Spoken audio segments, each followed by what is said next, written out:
I'm Camilla Rowland from Palliative Care Australia, and this afternoon my presentation is about palliative care in aged care policy in Australia. But first I'd like to begin by acknowledging that I'm coming from the lands of the traditional owners, the Ngunnawal people in Canberra in Australia. I'd like to pay my respects to their elders past and present and thank them for their ongoing contribution to this region. I'd also like to acknowledge that we may have Aboriginal and Torres Strait Islander people presenting here today or participating. So we're going to talk about the background about how the palliative care sector and the aged care sector more broadly have advocated for many years that palliative care must be considered core business in aged care. Australia's population is growing rapidly for our aged area of population. So I think we're one of the fastest ageing populations in the Western world. So the demand for palliative care in community and residential aged care is also increasing at the same time. Currently, palliative care is not supported by the Aged Care Regulatory Framework, and that is the Aged Care Act and the Aged Care Quality Standards, aged care funding models, or training and support systems for staff. So we don't have it embedded across our aged care system. Aged care providers and their staff must be supported by an appropriate system and funding and training to provide quality palliative care. So let's begin with a quick overview of aged care in Australia.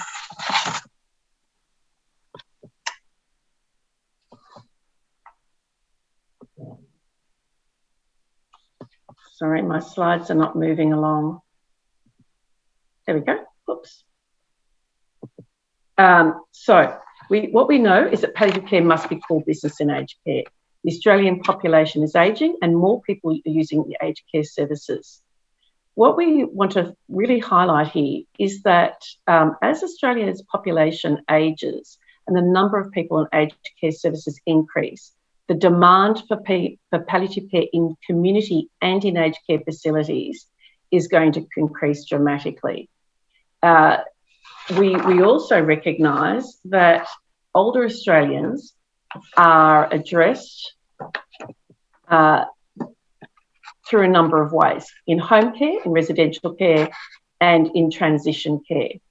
So residential includes aged care facilities, and there's a variety of transition care settings in Australia in different programs. But currently 36% of all deaths are in residential aged care facilities. That is very high when we consider our ageing population. There's also an increasing number of people receiving aged care services in their homes.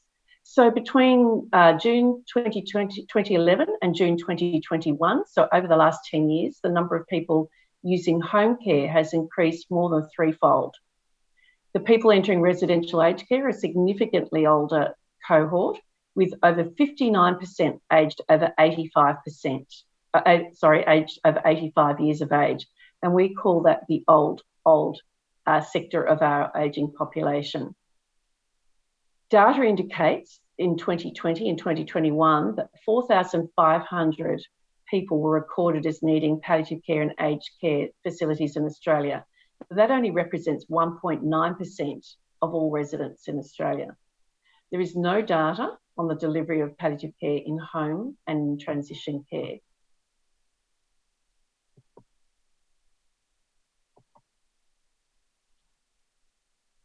Okay, sorry, my slides are just moving slowly.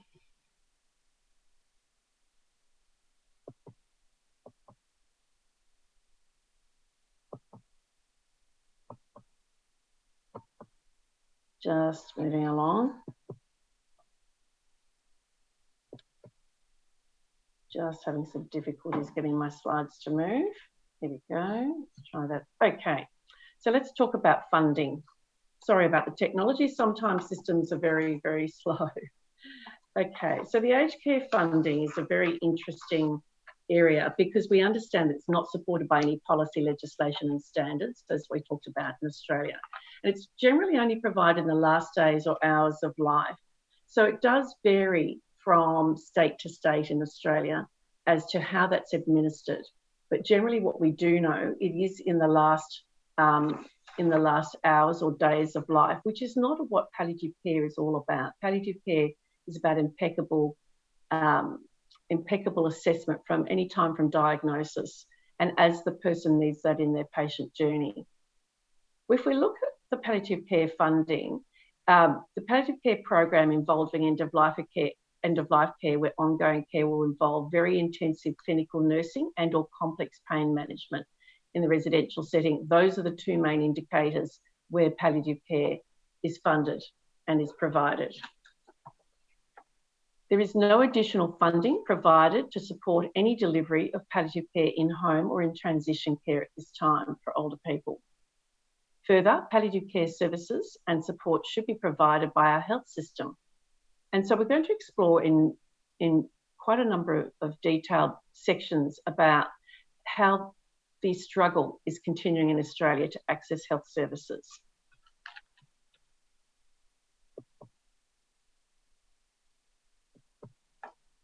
So let's talk about the aged care workforce first.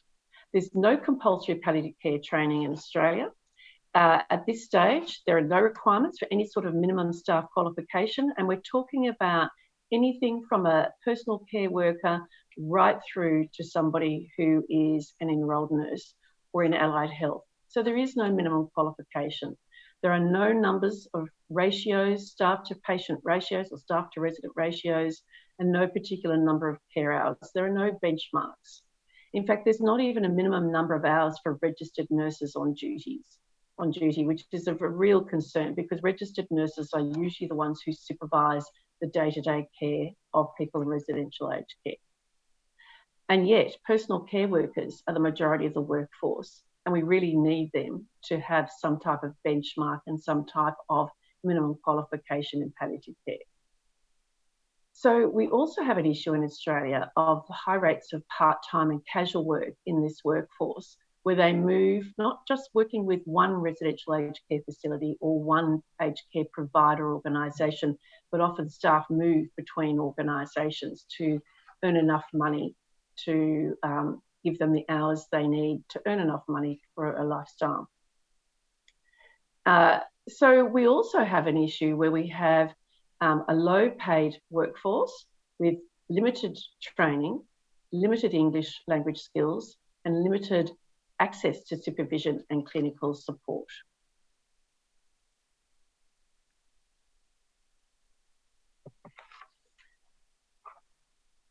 If we have a look at the next slide, you'll see that we're going to move into the aged care quality standards.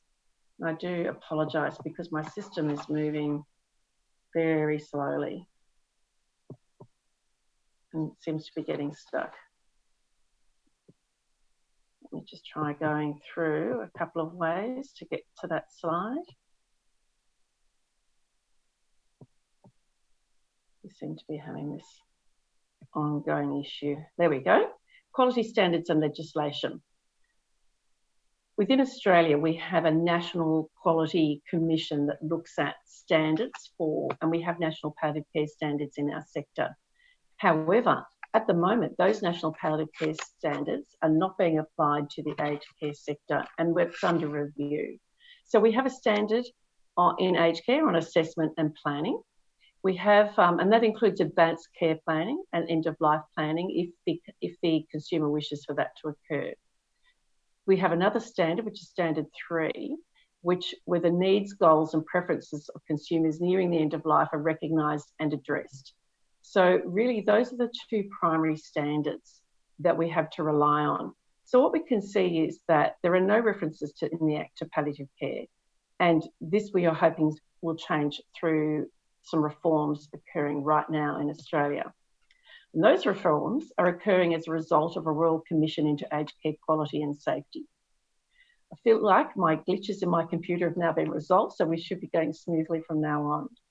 The final report of the Royal Commission was released in March 2021. And what that said was that really it acknowledges that the evidence heard during the life of the Commission was that too few people receive evidence-based end-of-life care in palliative care and instead experience unnecessary pain, or indignity in their final days. Now, this commission went from 2018 to 2021, and it heard over 500 submissions. So it's really excellent that, in fact, palliative care has been recognised as core business in palliative care, in aged care as a result. And as you can see, there are some quite strong statements that have been made.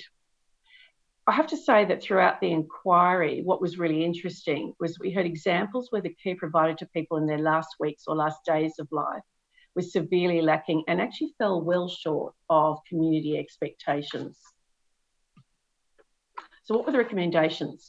We need to review the Aged Care Act, and that's already in train. We need it to be rights-based.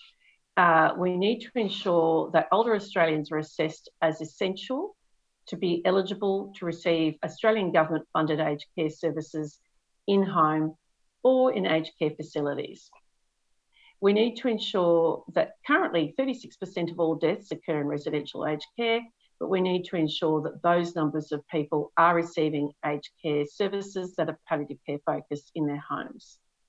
So PCA, my organisation, together with the palliative care and aged care sector more broadly, have advocated strongly for many years that, in fact, palliative care needs to be embedded. And therefore, the recommendations are really addressing those particular issues.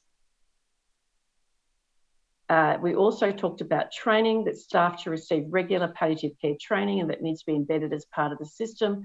Furthermore, that home care services should also be accredited. So let's talk about specialist palliative care services. The fragmentation of the specialist palliative care services is currently occurring across aged care and the health systems. It isn't fully embedded. So we actually have some great pilot models in Australia where specialist palliative care services either provide outreach into aged care facilities or into the home, or that we have particularly specialist palliative care nurses embedded into aged care facilities. That is not consistent across Australia. They are pilots and they are models that we are considered ones that should be incorporated into the everyday system. We have local hospital network-led multidisciplinary outreach services, and they are part of the specialist palliative care services that are providing outreach into the home and into aged care facilities. We also need to amend the National Health Reform Agreement, and the Health Reform Agreement addresses those agreements between the states and the Commonwealth for the delivery of palliative care. So what are some of the further policy changes that need to occur? We're looking for a national aged care minimum data set, which must include palliative care. At this stage, there isn't a minimum data set nationally, and that makes it difficult for us to collect and report on data. We need to improve assessment pathways for people with life-limiting illnesses through the aged care system. So we need to ensure from the time that they are seeking support from their GPs or their specialists that there are clinical pathways into palliative care, both from in-home and in aged care facilities. We're looking for mandatory minimum qualifications for allied health and for nursing, including personal care workers within the aged care sector. We also need to look at ongoing training requirements for professional development in this space, as well as the changing face of palliative care, and ensure that there's regular ongoing clinical supervision.